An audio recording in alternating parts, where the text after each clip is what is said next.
How's it going, everyone? It's Adam from Life of Adam, and today I'm back with a brand new lifeguarding tip video. If you guys are new to the channel, I make a bunch of lifeguarding content about how to pass the course, how to pass the pre-test, how to become a successful lifeguard, basically everything you guys need to know about being a lifeguard. So definitely consider subscribing and liking the video if you're new to the channel. Now, I looked in my channel details and I noticed that a large percent of you guys aren't subscribed. So it would mean the world if you would subscribe to show your support and to show that you found these videos helpful, because I'll keep doing them. So my inspiration for today, I got a really good YouTube comment that got me thinking, and it was a really good question. It asked me, how often do you have to rescue people as a lifeguard? It may sound super broad because it highly depends on where you work, what kind of pool it is, what kind of, maybe you're at a lake, an ocean, a beach. Like, it depends on a lot of things, but it's a really good question because a lot of young lifeguards, they constantly think about this because they're inexperienced and they don't know. So I'm gonna show you some of my experiences and basically give you the best answer possible. So right off the bat, rescuing people as a lifeguard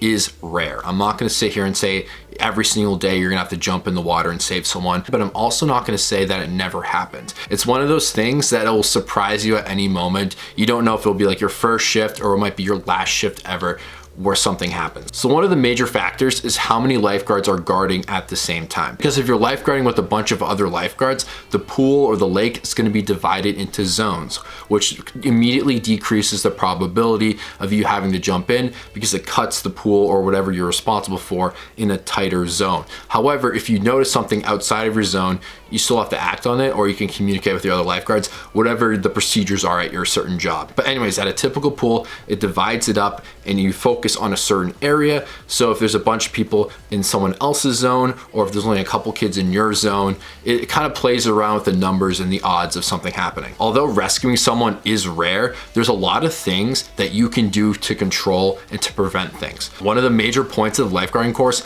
is prevention. If you're alert and you're noticing things and you're telling kids to stop doing things that could be potentially dangerous or lead to something very dangerous, you right there are preventing. Because if you let it slide and you don't notice it, things can escalate, which will force you to get involved and force you to make a save. A lot of pools do deep end tests, meaning test swimmers to make sure they're a good enough swimmer so that they can swim in the deep end, use the diving board, use the water slide, and you don't have to worry about their swimming ability. Now, I don't necessarily count this as a rescue. It might just be like called a simple assist, but a lot of the times when you're giving deep end tests, some kids who are kind of on the weaker end of swimmers that you wouldn't necessarily pass might struggle and might require you to reach the rescue tube in. Now, one of my first saves was during a deep end test, and instead of the swimmer grabbing the wall when they were tired, she kind of swam towards the center of the pool and started to panic, which means like I couldn't reach out with the tube. I had to jump in and assist them. So it was a simple assist. It's a type of event or situation that you want to pay extra attention to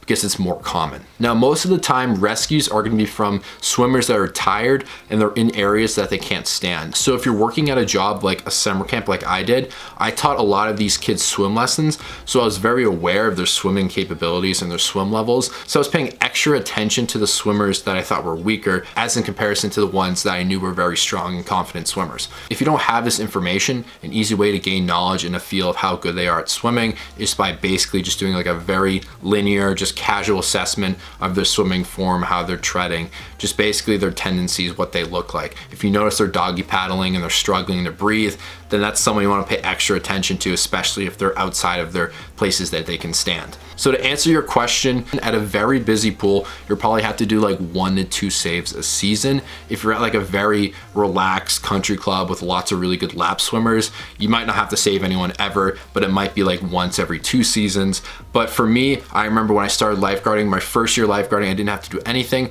but my second and my third year had like 2 to 3 rescues. So it's very unpredictable. It's not common, but it does happen. So you always have to be ready. You always have to be alert, and definitely act and be vocal when you notice things that are hazardous and could be dangerous, because if you sit back and let them happen, that's when you typically have to get involved for a save because things go unnoticed. So I hope you guys enjoyed this video and found it helpful. Definitely like and subscribe if you're new to the channel, and I'll see you all in the next upload. Thanks so much for watching.